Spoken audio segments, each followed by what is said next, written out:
Saya berdiri, Pak. Terima kasih. Assalamualaikum warahmatullahi wabarakatuh. Dan selamat siang, salam sejahtera bagi kita semua. Hidup buruh! Hidup buruh! Hidup buruh! Terima kasih, tambah semangat. Tadi agak lelui di belakang saya. Yang pertama, baik, dengan saya ada di atas panggung ini, saya akan membawakan materi di mana setelah pasca putusan Mahkamah Konstitusi, nah, saya akan membahas terkait masalah perselisihan hubungan industrial dan PKWT, tapi itu normatif apa yang diatur dalam Undang-Undang Nomor 11 Tahun 2020 serta Undang-Undang 13 Tahun 2003. Mengapa saya tetap mengikut sertakan Undang-Undang 13 Tahun 2003? Karena di dalam Undang-Undang 13 Tahun 2003 semua tidak dihapus, hanya sebagian beberapa pasal yang dihapus dan beberapa pasal yang tetap digunakan. Itu. Baik, next. Peraturan penyelesaian perselisihan hubungan industrial itu dasar hukumnya Undang-Undang 13 Tahun 2003 Ketenagakerjaan, Undang-Undang Nomor 2 Tahun 2004 tentang PPHI, dan Undang-Undang Nomor 11 Tahun 2020 tentang Cipta Kerja Klaster Ketenagakerjaan. Next. Nah, kita sama-sama mengetahui, apalagi ada senior kita sini, Pak Ketua, Pak Salim, dia sudah menguasai definisi PHI. Perbedaan pendapat yang mengakibatkan pertentangan antara pengusaha dan gabungan pengusaha dengan pekerja serikat buruh, adanya perselisihan mengenai hak, perselisihan kepentingan, perselisihan PHK, dan perselisihan antara serikat pekerja serikat buruh di satu perusahaan. Next.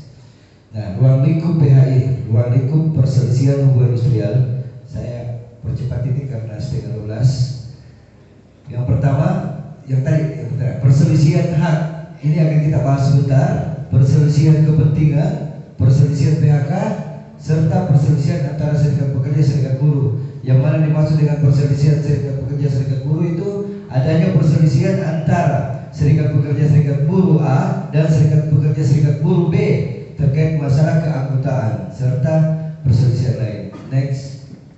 Nah, macam-macam hak ini yang harus kita pegang, dasar kita sebagai karyawan, bahwa hak itu adalah atas upah lembur, waktu kerja, waktu istirahat, serta hak cuti, hak atas BPJS Ketenagakerjaan, di mana yang dibawakan tadi sama Pak Kabid di BPJS Ketenagakerjaan, Pak Lubis, bahwa itu adalah bagian dari hak BPJS Ketenagakerjaan. Next.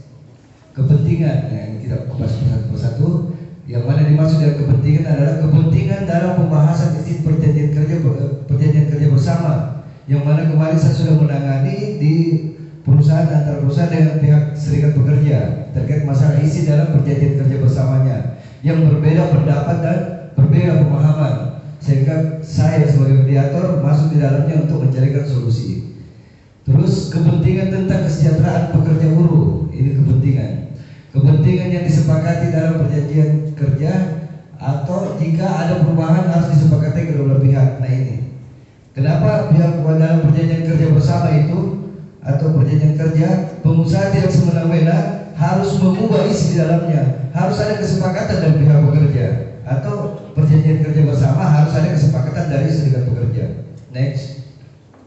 Nah, terkait masalah PHK, pemutusan hubungan kerja, pengajuan dari pihak perusahaan, ini dapat terjadi dengan dasarnya pengajuan dari pihak perusahaan, pengajuan dari pihak pekerja karena kualifikasi mangkir, karena PHK pensiun, meninggal, sakit berkepanjangan. Ini dasar-dasar pemutusan hubungan kerja. Next. Sebab-sebab terjadinya perusahaan melakukan pemisahan pelemburan perusahaan melakukan efisiensi, perusahaan pilot, perusahaan dalam pembinaan kewajiban pembayaran hutang. Nah, ini perusahaan dalam penundaan kewajiban pembayaran hutang ini juga bisa dapat pemutusan hubungan kerja karena adanya penundaan pembayaran kewajiban, tapi tidak menghilangkan hak karyawan. Keadaan memaksa force majeure, pensiun, pekerja tidak dapat bekerja selama 6 bulan karena ditahan yang berwajib. Next. PHK mendesak tanpa pesangon. Di Undang-Undang 13 tahun 2003 kemarin ini tidak tercantum terkait masalah mendesak. Di Undang-Undang Nomor 11 tahun 2020 itu baru dimunculkan PHK mendesak. Ya, di mana yang diatur dalam peraturan perusahaan. Apabila karyawan melakukan pelanggaran dalam PP atau PKB, maka dia dapat dikategorikan PHK mendesak apabila diatur dalam PP atau PKB-nya. Haknya itu adalah uang penggantian hak, cuti tahunan yang belum diambil, biaya ongkos pulang untuk bekerja, hal-hal lain yang ditetapkan dalam PKB, PK, dan peraturan perusahaan. Next, karyawan kategori mangkir bekerja tidak masuk bekerja selama 5 hari berturut-turut. Ini sudah diatur juga dalam Undang-Undang 13, tapi dipindahkan di dalam Undang-Undang Nomor 11 tahun 2020. Nah, kenapa kita dikategorikan mangkir? Biasa ada terjadi di lapangan bahwa begitu case atau berselisih dengan pimpinan, pihak pekerja langsung keluar dari perusahaan, tidak mau masuk bekerja. Tapi perusahaan memberikan panggilan pertama, menganggap bahwa dibutuhkan sekali itu pihak pekerjanya. Padahal dia tidak sadar bahwa pihak perusahaan melakukan ini normatif yang diatur dalam undang-undang. Begitu dikasih panggilan kedua, merasa lagi besar kepala, dia butuhkan Pak ini kok tanpa saya ini pasti pusing perusahaan. Padahal ini sudah mengarah kepada mangkir. Itu harus dipahami dulu. Jangan pakai egonya bahwa adanya panggilan pertama kedua, wah saya betul-betul dibutuhkan. Padahal tidak. Begitu ketiganya dapat surat pemberitahuan bahwa saudara dikualifikasikan mangkir. Mangkir itu tidak berhak mendapatkan hak pesangon, tetapi hanya uang pisah dan uang penggantian hak yang diatur dalam Undang-Undang Nomor 11 dan 2020. Next, perhitungan hak atas jenis pemutusan hubungan kerja. Nah ini perhitungan ini berbeda dengan perhitungan di Undang-Undang Nomor 13 tahun 2003. Mengapa saya membahas ini? Karena saya sebagai mediator ini melakukan normatif karena pasca putusan Mahkamah Konstitusi kemarin bersyarat 2 tahun. Tapi kalau dari pihak pekerja atau pihak perusahaan yang keberatan dalam anjuran, kan itu persoalan dapat diperselisihkan atau kita uji di Pengadilan Hubungan Industrial apakah ini bisa masih berlaku atau tidak berlaku. Yang pertama, pemisahan perusahaan. Ini pemisahan perusahaan ini satu kali ketentuan hak pihak pekerja. Mungkin teman-teman sudah paham ya satu kali ketentuannya, tidak usah kita rinci lagi. Nah, efisiensi disebabkan kerugian 0,5. Yang mana dimaksud dengan 0,5 kali? 0,5 kali ketentuan ini hitungan satu kali dibagi 2 pesangonnya, tapi tetap penghargaan kerja masuk di dalamnya. Efisiensi mencegah kerugian, ini satu kali ketentuan. Pihak perusahaan kategori pilot 0,5, force majeure 0,5, kebanyakan 0,5 saya lihat ini. Dulu efisiensi itu 2 kali ketentuan di Undang-Undang Nomor 13 tahun 2003. Itu haknya karyawan besar pada saat Undang-Undang 13 tahun 2003. Tetapi dalam konsep pemutusan hubungan kerja yang diatur dalam pasal 156 ayat 1 masalah uang pesangon di Undang-Undang 13 hanya perdata. Tapi sekarang sudah masuk dalam pidana. Itu diatur di pasal 185. Itu diatur. Next, pekerja melakukan pelanggaran 0,5. Ini memang kecil tapi pegangannya sangat kuat karena kemarin perdata, sekarang pidana. Di mana diatur dalam pasal 185 yang berbunyi itu bahwa salah satu pihak yang melakukan pelanggaran sebagaimana diatur di pasal 156 ayat 1, maka dikenakan sanksi pidana 1 tahun dan denda minimal 100 juta maksimal 400 juta. Nah, mungkin teman-teman bertanya, Pak, bagaimana prosesnya sehingga saya bisa laporkan pidana?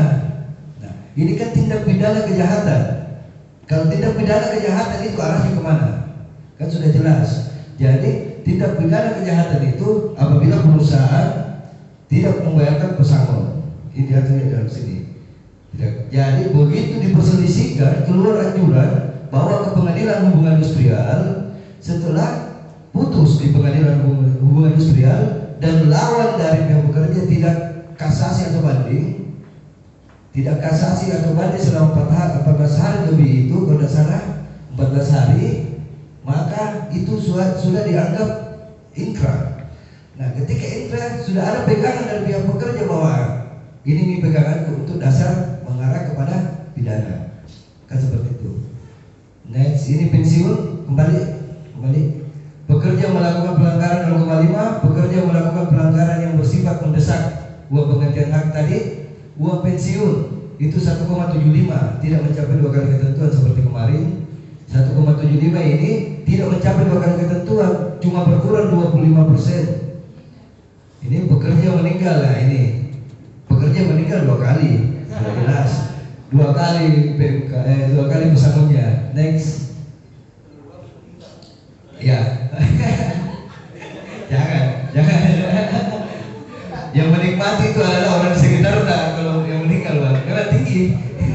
Mekanisme penyelesaian PHI ini mungkin teman-teman sudah paham ini, bahwa perselisihan HI, perundingan bipartit, perselisihan industrial masuk di pencatatan perselisihan tripartit. Next, permohonan pencatatan PHI ini juga sudah umum yang sering dilakukan oleh teman-teman serikat pekerja.